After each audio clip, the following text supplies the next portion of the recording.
merupakan salah satu bentuk wujud nyata sinergitas Polda Gorontalo dengan seluruh stakeholder dan pemangku kepentingan di Provinsi Gorontalo, khususnya dengan penyelenggara pemilu dan mendukung terselenggaranya pelaksanaan pemilu tahun 2024 agar dapat berjalan aman, tertib, lancar, dan damai. Selanjutnya kita semua memahami bahwa rangkaian tahapan pemilu tahun 2024 akan segera dilaksanakan secara serentak sehingga pemilu 2024 merupakan titik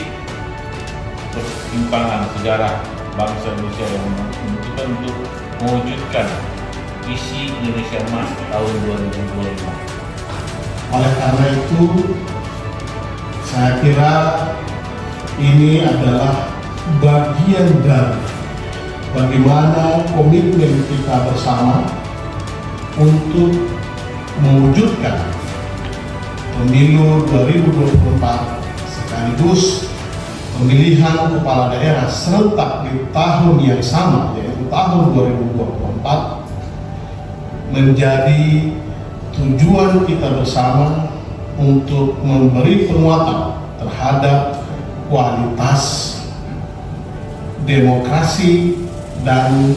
kapasitas kepemiluan masyarakat Gorontalo.